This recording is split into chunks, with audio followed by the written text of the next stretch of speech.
नमस्कार। आज की वीडियो में आपका स्वागत है। आज हम करेंगे कक्षा 10वीं का चैप्टर नंबर 6 त्रिभुज की प्रश्नावली 6.1।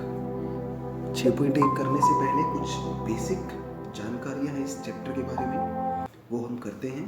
तो चलिए शुरू करते हैं चैप्टर नंबर 6 त्रिभुज।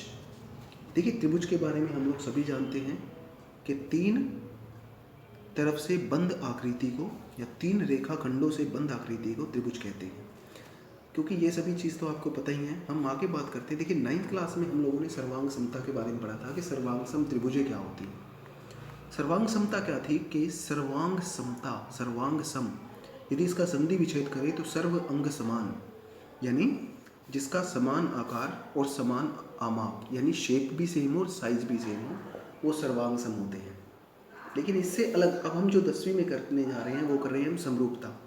इसको इंग्लिश में बोलते हैं सिमिलैरिटी, यानी सिर्फ समान आकार होना चाहिए, साइज यानी आमाप उसका सेम है या नहीं है उससे कोई फर्क नहीं पड़ता, वो समरूपता। तो हम कह सकते हैं, देखिए, कि जो सर्वांगसम आकृतियां हैं, क्योंकि इसमें समान आकार हैं, वो समरूप हो सकती हैं, परंतु समरूप आकृतियां सर्वांगसम होंगी या नहीं होंगी ये आवश्यक नहीं है।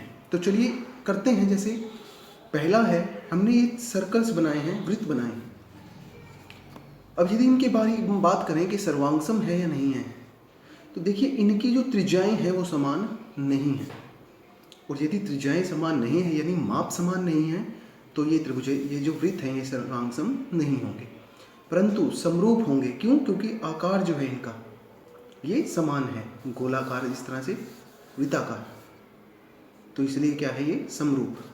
इसी प्रकार से यदि अगला बात करें तो दूसरा है हमारे पास, हमने वर्ग बनाए हैं। इसी प्रकार से यदि बात करें, वर्ग सर्वांगसम कब होंगे? जब इनकी सभी भुजाएं बराबर भी होंगी और सभी कोण बराबर होंगे। परंतु यहाँ पर देखें तो सभी भुजाएं वृत्त की, इन वर्गों की बराबर नहीं हैं, इन तीनों या चारों की, तो ये सर्वांगसम तो नहीं होंगे, लेकिन ये समरूप जरूर होंगे। इसी प्रकार से हमने ये त्रिभुजें ली हैं, ये समबाहु त्रिभुजें बनाई हैं, तो ये त्रिभुजें सर्वांगसम तो नहीं होंगी, परंतु समरूप अवश्य होंगी। यानी हम कह सकते हैं कि यदि आकार समान है तो समरूप होंगी, परंतु सर्वांगसम नहीं होंगे। इसके बाद बात करते हैं बहुभुजों की। देखिए कि भुजाओं की समान संख्या वाले दो बहुभुज समरूप होते हैं। कब होते हैं? यदि पहला उनके संगत कोण बराबर हों और दूसरा संगत भुजाएं एक ही अनुपात में हो, यानी समानुपाती हो। यानी दो चीज़ें होंगी बहुभुजों के लिए, एक तो उनकी संगत कोण बराबर हो और दूसरा संगत भुजाएं समानुपाती हो। तो चलिए करते हैं प्रश्नावली 6.1। क्वेश्चन है, कोष्टकों में दिए गए शब्दों में से सही शब्दों का प्रयोग करते हुए रिक्त स्थानों को भरिए। तो देखिए पहला है, सभी वृत्त डैश होते हैं। अभी अभी हम करके आए हैं कि सभी वृत्त कैसे थे? समरूप थे। सर्वांगसम कब होंगे? जब उनकी त्रिज्याएं बराबर होती हैं।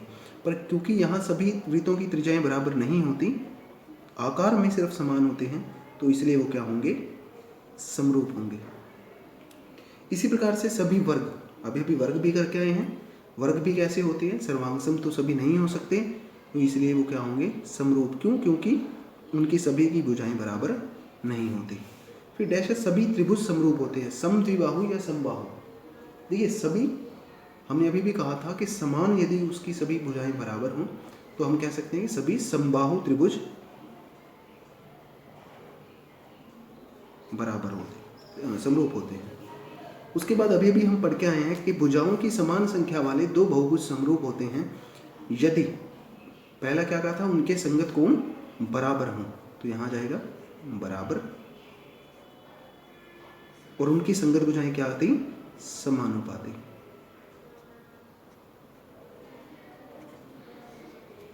तो आसान है ये। इसके बाद देखिए क्या है, निम्नलिखित, दूसरा क्वेश्चन जो है, निम्नलिखित युग्मों के दो भिन्न भिन्न उदाहरण दो। पहला है समरूप आकृतियां। समरूप आकृतियों के दो उदाहरण। देखिए समरूप आकृतियां कौन सी हो सकती हैं? हमने कहा था कि वृत्त, सभी वृत्त समरूप होते हैं।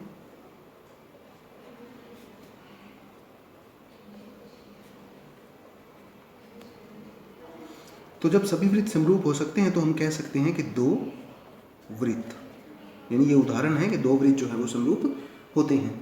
इसी प्रकार से समबाहु त्रिभुज भी होती हैं, तो दो समबाहु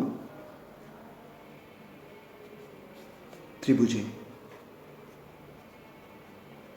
उसके बाद कहा है कि ऐसी आकृतियां जो समरूप नहीं हैं। देखिए, दो भिन्न भिन्न आकृतियां होंगी जो समरूप नहीं होंगी, तो हम कह सकते हैं जैसे वृत्त व वर्ग। और क्या कह सकते हैं? त्रिभुज व आयत, समलंब व आयत, इस प्रकार से हम कह सकते हैं। क्वेश्चन नंबर 3 है, बताइए कि निम्नलिखित चतुर्भुज समरूप हैं या नहीं। देखिए, ये दो चतुर्भुज दे दिए, एक इसमें से समांतर समचतुर्भुज है और एक वृत्त है। देखिए, इनमें भुजाएं जो है 1.5 और 3, 1.5 3, 1.5 3, 1.5 3, यानी ये समानुपाती हैं।